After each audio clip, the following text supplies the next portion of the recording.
વલસાડ જિલ્લાના ઉમરગામ તાલુકાના નારગોલ નવા તળાવ વિસ્તારમાં સ્થાનિક સ્વરાજ્યની ચૂંટણીને લઈને રાજકીય માહોલ ગરમાયો છે।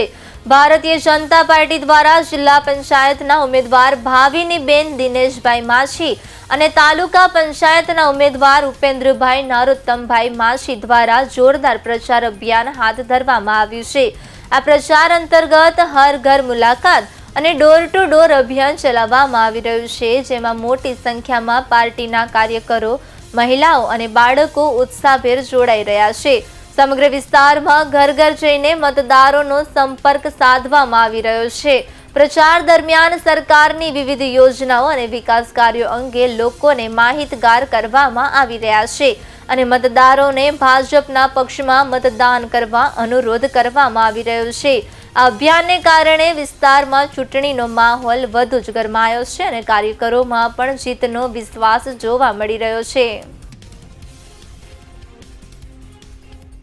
આજ રોજ ઉમરગામ તાલુકા સ્થાનિક સ્વરાજ્યની ચૂંટણી જિલ્લા પંચાયત તાલુકા પંચાયતની અંતર્ગત જે પ્રમાણે ચૂંટણી પ્રચારના અમુક સમયો અમુક કલાકો બાકી છે તે અંતર્ગત ગામોના તમામ વિસ્તારોમાં ખૂણે ખૂણે અને તમામ પ્રકારના શેરીઓમાં જે પ્રકારને જે ઉત્સાહ ચાલી રહ્યો છે એ ઉત્સાહ અંતર્ગત આજરોજ ભારતીય જનતા પાર્ટીની જે પેનલ છે ઉમરગામ તાલુકાની અંદર જે જિલ્લા પંચાયતની 8 સીટો છે અને તાલુકા પંચાયતની જે 30 સીટો છે એમાં જે આવનારા સમયમાં જે પ્રતિસાદ મળી રહ્યો છે તે અંતર્ગત આજે અમે અહીં ઉપસ્થિત થયા છે। ત્યારે આવનારી ચૂંટણીમાં આવનારી ચૂંટણીમાં જે સમયમાં ભારતીય જનતા પાર્ટીની જે વિજય રથ છે સંપૂર્ણપણે આગળ વધવાની પૂરેપૂરી સંપૂર્ણ ખાતરી છે અને જે પ્રકારનો અમને જન સમર્થન અને જે પ્રતિસાદ મળી રહ્યો છે અને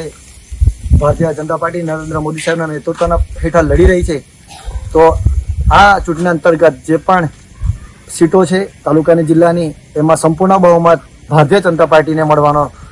એમાં કોઈ શંકાને સ્થાન નથી